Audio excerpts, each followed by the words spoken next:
Chapter 23. And in the 7th year Jehoiada strengthened himself, and took the captains of hundreds, Azariah the son of Jehoram, and Ishmael the son of Jehohanan, and Azariah the son of Obed, and Maaseiah the son of Adiah, and Elishaphat the son of Zichri, into covenant with him. And they went about in Judah, and gathered the Levites out of all the cities of Judah, and the chief of the fathers of Israel, and they came to Jerusalem. And all the congregation made a covenant with the king in the house of God. And he said unto them, Behold, the king's son shall reign, as the Lord hath said of the sons of David. This is the thing that ye shall do. A third part of you, entering on the Sabbath, of the priests and of the Levites, shall be porters of the doors. And a third part shall be at the king's house, and a third part at the gate of the foundation. And all the people shall be in the courts of the house of the Lord. But let none come into the house of the Lord, save the priests, and they that minister of the Levites. They shall go in, for they are holy, but all the people shall keep the watch of the Lord. And the Levites shall compass the king round about, every man with his weapons in his hand. And whosoever else cometh into the house, he shall be put to death. But be ye with the king when he cometh in, and when he goeth out. So the Levites and all Judah did according to all things that Jehoiada the priest had commanded, and took every man his men that were to come in on the Sabbath, with them that were to go out on the Sabbath. For Jehoiada the priest dismissed not the courses. Moreover, Jehoiada the priest delivered to the captains of hundreds spears and bucklers and shields that had been King David's, which were in the house of God.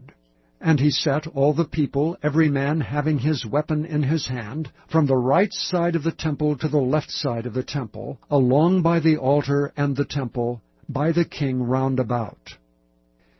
Then they brought out the king's son, and put upon him the crown, and gave him the testimony, and made him king. And Jehoiada and his sons anointed him, and said, God save the king. Now when Athaliah heard the noise of the people running and praising the king, she came to the people into the house of the Lord.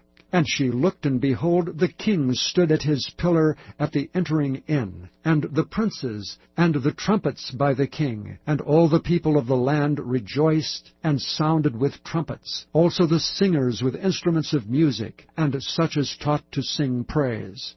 Then Athaliah rent her clothes, and said, Treason, treason!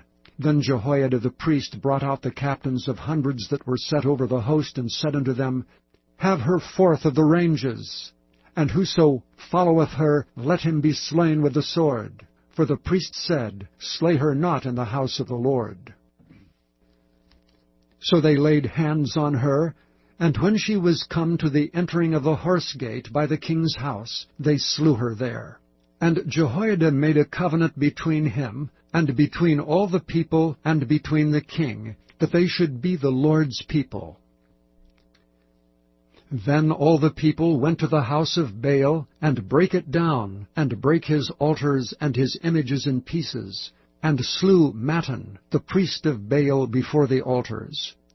Also Jehoiada appointed the offices of the house of the Lord by the hand of the priests and Levites, whom David had distributed in the house of the Lord, to offer the burnt offerings of the Lord, as it is written in the law of Moses, with rejoicing and with singing, as it was ordained by David. And he set the porters at the gates of the house of the Lord, that none which was unclean in any thing should enter in. And he took the captains of hundreds, and the nobles, and the governors of the people, and all the people of the land, and brought down the king from the house of the Lord. And they came through the high gate into the king's house, and set the king upon the throne of the kingdom. And all the people of the land rejoiced, and the city was quiet, after that they had slain Athaliah with the sword.